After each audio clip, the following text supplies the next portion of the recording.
دیکھیں یہ جو بات حضرت نے فرمائی ہے نا، قرآن مجید میں ہے واللہ ورسولہ احق ان یردوہ، اللہ اور اس کا رسول اس بات کا حقدار ہے کہ انہیں راضی کیا جائے. صحیح. ہم دنیا کو راضی نہیں کر سکتے، کسی کو بھی انسان 100% مطمئن نہیں کر سکتا، خوش نہیں کر سکتا. اور دنیا کے جو تعلقات ہیں یہ وقتی اور عارضی ہیں. واہ. اللہ اور اس کے رسول کو راضی کرنا ہے، اہل البیت علیہ السلام کی رضا ہمیں حاصل کرنی ہے، کیونکہ نبی صلی اللہ علیہ وآلہ وسلم نے اس امت کے اندر دو ہی چیزیں چھوڑی ہیں، قرآن مجید اور اہل البیت علیہ السلام. مجھ سے پوچھا جائے گا کہ تم نے دنیا میں قرآن میں تدبر کیا تھا کہ نہیں کیا تھا، اہل البیت کی اتباع کی تھی کہ نہیں کی تھی، تو یہ ہم سے پوچھا جائے گا، اس لیے ہم نے یہ دیکھنا ہے. جہاں تک بات ہے سید النساء اہل الجنہ فاطمہ الزہرا علیہ السلام کا، تو فاطمہ بدعۃ منی یریبنی ما ارابہا یؤذینی ما اذاہا. فاطمہ میرے جسم کا ٹکڑا ہے، مجھے وہ چیز دکھ دیتی ہے جو فاطمہ کو دکھ دیتا ہے علیہ السلام. تو میں ایک مسلمان ہونے کے اعتبار سے کہ میرے سامنے یہ نصوص ہیں اہل سنت کی کتابوں میں، فاطمہ بدعۃ النبی ہیں، جسم کا ٹکڑا ہے، رگ ہیں، شہرگ ہیں نبی کی، میں ان کے ساتھ کسی کو برابر نہیں کر سکتا، چاہے وہ اس کائنات کا کتنا ہی بڑا شخص کیوں نہ ہو انبیاء کے بعد. میرا ایمان مجھے کہتا ہے کہ فاطمہ جو کہ نبی کے جسم کا حصہ ہے، انہیں میں کسی کے ساتھ برابر کر دوں، انی اذا لمن الجاہلین، میں جاہلوں میں سے ہوں گا. اللہ اکبر. میں کائنات کا بدبخت انسان ہوں گا اگر میں کہوں گا کہ فاطمہ کے برابر کوئی شخص ہے، کیونکہ وہ نبی صلی اللہ علیہ وآلہ وسلم کے جسم کا بضعہ ہے، ٹکڑا ہے، حصہ ہے، ہم ان کے برابر کسی کو نہیں کر سکتے. یعنی آپ کہہ رہے ہیں کہ تمام اصحاب رسول میں سب سے زیادہ افضل مکرم ہے جناب سیدہ فاطمہ زہرا. اصحاب رسول امہات المؤمنین، کائنات کی ہر شخصیت سے، انبیاء کرام کے بعد نبی صلی اللہ علیہ وآلہ وسلم کا جو مقام ہے تمام انبیاء میں، اسی کے ساتھ فاطمہ الزہرا علیہ السلام ہے. کیوں؟ اس لیے کہ وہ نبی کے جسم کا حصہ ہے، نبی سے الگ نہیں ہے. نبی کے گوشت کا، نبی کے خون کا، نبی کے شہرت کی کیا قیمت ہے؟ کیا قیمت ہے؟ پوری کائنات ایک طرف رکھ دی جائے اور نبی صلی اللہ علیہ وسلم نالین کے غلام ہیں، سروں کا تاج بنا لیتے ہیں، تو پھر یہ تو جسم کا ٹکڑا. جب نبی نے فرما دیا میرے جسم کا ٹکڑا ہے، تو میں پھر کیا بتا سکتا ہوں کہ کون ان کے برابر ہے کون نہیں ہے؟ اللہ اکبر. کیا آپ یہ سمجھ سکتے ہیں کہ میں اس دنیا کے اندر کسی مقام اور مرتبے کو یا کسی صحابی کو میں یہ کہوں کہ وہ سیدہ کے برابر ہیں یا ان کے سامنے کھڑا بھی کر سکتا ہوں؟ یہ تصور میں بھی اگر کوئی مومن ہے تو نہیں کر سکتا. مفتی صاحب یہ ایک بڑا مسئلہ درپیش رہا، ابھی سوشل میڈیا پہ بڑی بحث رہی اس پہ اور بڑا شگاف بھی ڈالا اس مسئلے نے. میں نام نہیں لیتا مگر آپ کو علم ہے، ایک صاحب اٹھے، بڑے خطیب تھے، عالم فاضل، اپنے طبقے میں ایک بڑا اعجاز رکھتے ہیں.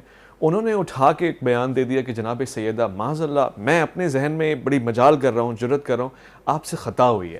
اس پہ اہل سنت کا اور ایک ایسے انسان کا جو اہل بیت سے بہت محبت رکھتا ہے، فرقے سے ہٹ کے، اس کا کیا موقف ہونا چاہیے؟ جناب سیدہ آپ فرما رہے ہیں کہ سب سے افضل ہیں، پھر خطا کا تصور. جو موقف بیان کیا یا جس طرح کی تقریر کی، وہ اہل سنت کا اپنا ایک مذہب ہے کہ انبیاء علیہ السلام کے علاوہ کوئی بھی خطا سے، گناہوں سے معصوم نہیں ہے. مگر اہل سنت کا عقیدہ یہ ہے کہ اصحاب رسول اور ازواج مطہرات اور اہل بیت کرام اللہ کے فضل سے، اللہ کے کرم سے یہ گناہوں سے محفوظ ضرور ہیں.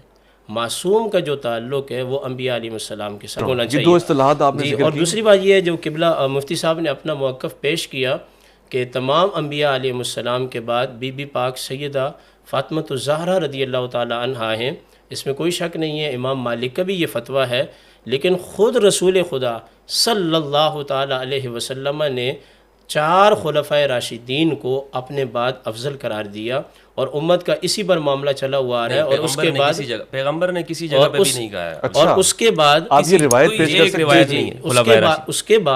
اس کے بعد جو ہے وہ عشرہ مبشرہ ہیں. عشرہ مبشرہ کے بعد جو ہیں نقبائے اولیٰ ہیں.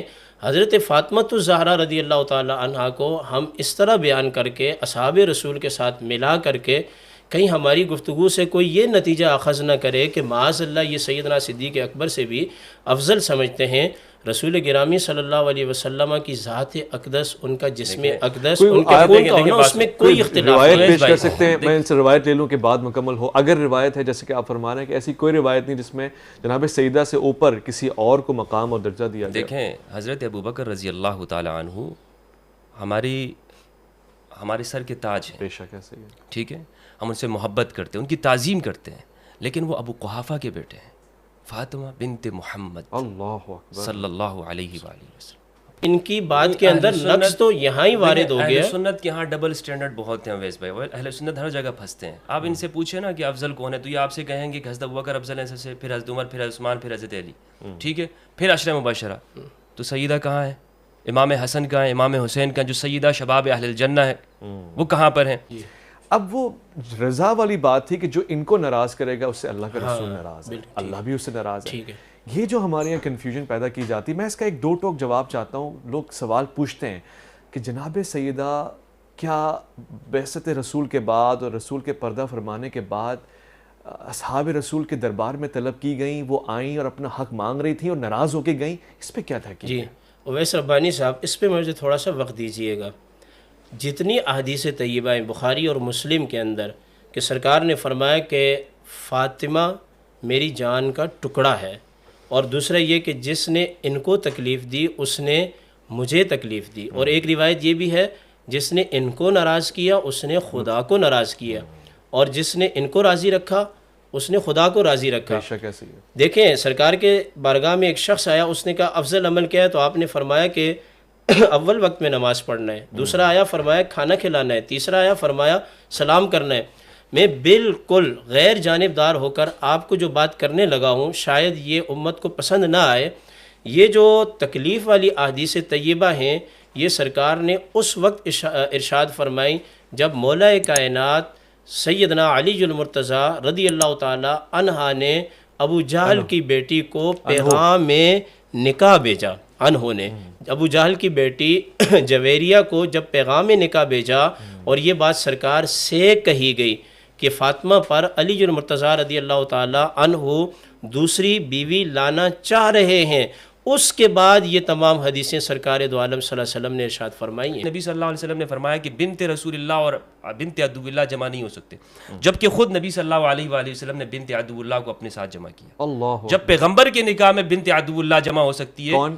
صفیہ بنت خیی بن اخطب. وہ مسلمان تھی, وہ نہیں بنت عبداللہ اس وقت دشمن تھی, دشمن کی بیٹی, اللہ کے رسول کے دشمن کی بیٹی تھی, اس وقت دشمن تھے. ہاں اللہ کے رسول کا معاملہ الگ ہے حضور, رسول کی بیٹی کا معاملہ الگ ہے. تو وہی نا اللہ کے رسول اپنے ساتھ جمع کر رہا ہے اپنے نکاح میں, اس وقت تو دشمن کی بیٹی. لیکن یہ بات کر لیں آخر میں اس کا جواب دے دوں گا, بات کو یہ بھی نہیں سمجھ پائے. حیی بن اخطب الیہودی, وہ اللہ کا دشمن ہے کہ نہیں؟ ٹھیک ہے, یہ بھی ایک اچھی مثال ہے. ان کی بیٹی صفیہ ہے کہ نہیں؟ ٹھیک ہے, تو اللہ کے رسول نے جمع کیا اپنے. کرے نا, اگر بہن بیٹیوں والے ہمیں نا, اگر مجھے اپنی یعنی میری بیٹی جوان ہو کر شادی چلی جاتی ہے اور مجھے اپنے داماد کے بارے میں کسی سے کوئی پتہ چلتا ہے کہ وہ کچھ کرنے والا ہے, تو میں مسجد میں جا کے اعلان کروں گا؟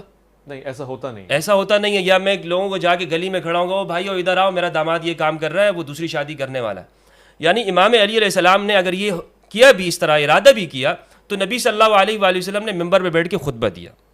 یعنی خطب الناس اس میں الفاظ ہیں کہ لوگوں کو خطبہ دیا, لوگوں کے لیے یخطب الناس فی ذلک علی منبری ھذا وانا یومئذ محتلم, میں اس دن میں جوان تھا, محتلم تھا, اور نبی صلی اللہ علیہ وآلہ وسلم منبر کے اوپر یہ سارا خطبہ دیا. آپ فرما رہے ہیں کہ قرآن کی روح سے متصادم ہے, یہ قرآن کی روح سے متصادم ہے یہ بات. اور یہ اس میں جو اہم جو چیز ہے, سب سے اہم چیز وہ ہے یہ کہ روایت یہ شہاب زہری سے مروی ہے.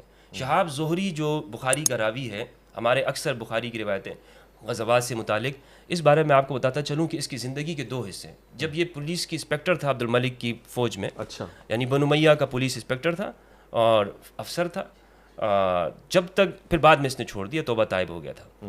تو جب تک وہ روایتیں ہیں تو وہ اس طرح کی روایتیں بیان کرتا ہے. اچھا, یہ روایتیں. تو یزید کی فوج میں ایک بندہ پولیس انسپیکٹر ہو, اس کو آپ خود سوچ لیں اس کا مائنڈ کیا ہوگا.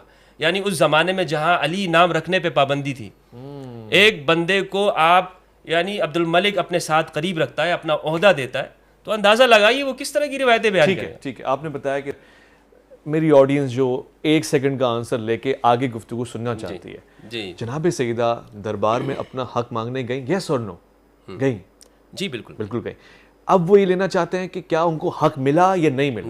نہیں ملا. اب آپ اس سوال کا جواب دے رہے ہیں جو مجھ سے فرما رہے ہیں. اس میں انہوں نے حضرت نے 2 جگہ بات کی, اور میں اگر کوئی بات کروں گا تو حضرت کو ویسی ناراضگی ہوگی کہ مجھے بھی ناسبی کہہ رہے ہیں. نہیں دیکھیں, یہ ناسبیت کسے کہتے ہیں؟ ناسبیت یہ نہیں ہے کہ آپ آج کے زمانے میں کوئی شخص کھڑا ہو جائے اور وہ اہل بیت کو گالیاں دینے لگے. ناسبیت یہ بھی ہے کہ آپ وہ امام علی علیہ السلام کی جانب وہ باتیں منسوب کریں کہ جو نواسب کرتے تھے.